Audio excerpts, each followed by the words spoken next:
The ghost. There was comparative calm in the Wormwood household for about a week after the superglue episode. The experience had clearly chastened Mr. Wormwood, and he seemed temporarily to have lost his taste for boasting and bullying. Then suddenly he struck again. Perhaps he had a bad day at the garage and had not sold enough crummy second-hand cars. There are many things that make a man irritable when he arrives home from work in the evening, and a sensible wife will usually notice the storm signals and will leave him alone until he simmers down. When Mr. Wormwood arrived back from the garage that evening, his face was as dark as a thundercloud, and somebody was clearly for the high jump pretty soon. His wife recognized the signs immediately and made herself scarce. He then strode into the living room. Matilda happened to be curled up in an armchair in the corner, totally absorbed in a book. Mr. Wormwood switched on the television. The screen lit up. The program blared. Mr. Wormwood glared at Matilda. She hadn't moved. She had somehow trained herself by now to block her ears to the ghastly sound of the dreaded box. She kept right on reading, and for some reason this infuriated the father. Perhaps his anger was intensified because he saw her getting pleasure from something that was beyond his reach.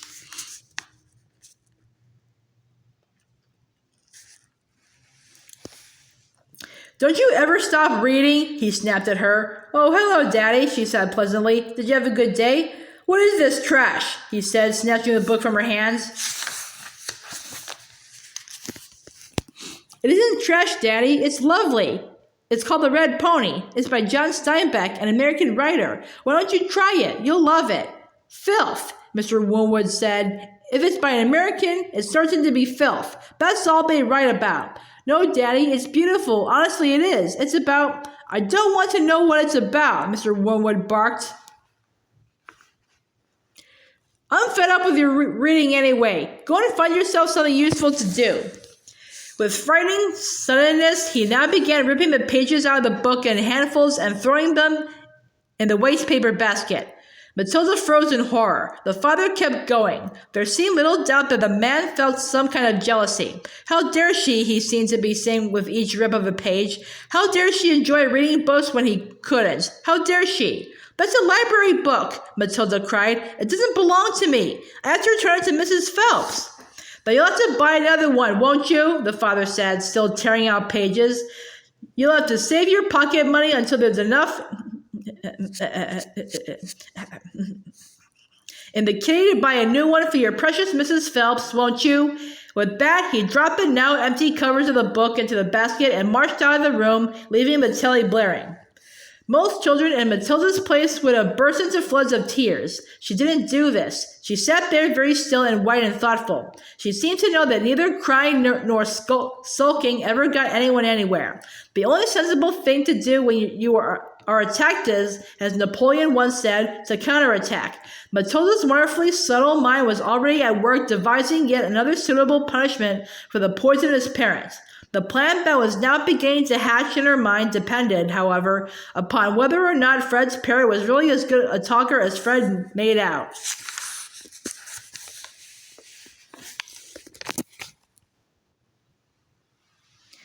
Fred was a friend of Matilda's. He was a small boy of 6 who lived just around the corner from her, and for days he had been going on about this great talking parrot his father had given him. So the following afternoon, as Mrs. Wormwood had departed in her car for another session of bingo, Matilda set out for Fred's house to investigate. She knocked on his door and asked if he would be kind enough to show her the famous bird. Fred was delighted and led her up to his bedroom where a truly magnificent blue and yellow parrot sat in a tall cage. "There it is," Fred said. "Its name is Chopper." "Make it talk," Matilda said. "You can't make it talk," Fred said. "You have to be patient. It'll talk when it feels like it." They hung around, waiting. Suddenly, the parrot said, "Hello, hello, hello." It was exactly like a human voice. Matilda said, "That's amazing. What else can it say?" "Rattle my bones," the parrot said, giving a wonderful imitation of a spooky voice. "Rattle my bones." "He's always saying that," Fred told her. "What else can he say?" Matilda asked.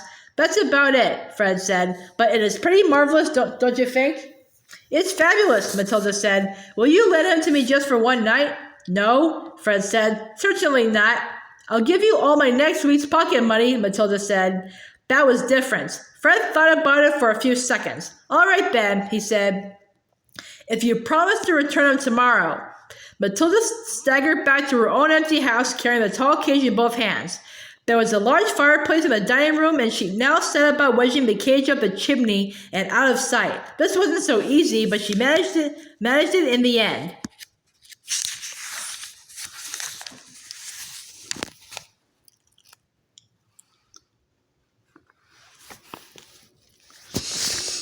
Hello, hello, hello, the bird called down to her. Hello, hello. Shut up, you nut, Matilda said, and she went out to wash the soot off her hands.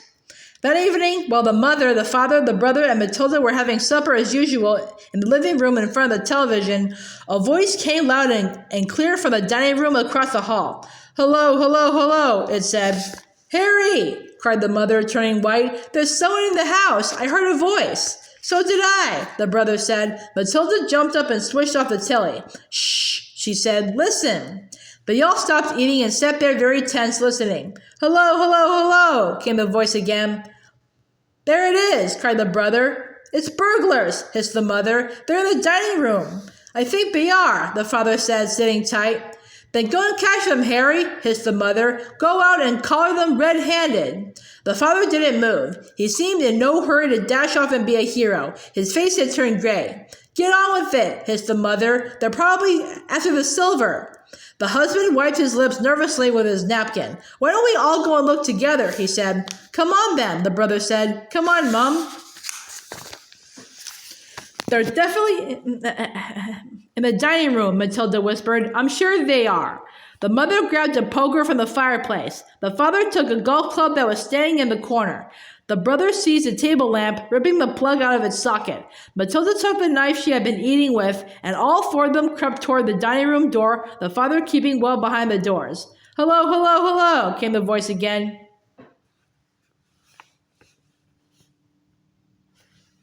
Come on, Matilda cried as she burst into the room, brandishing her knife. Stick 'em up, she yelled. We've caught you.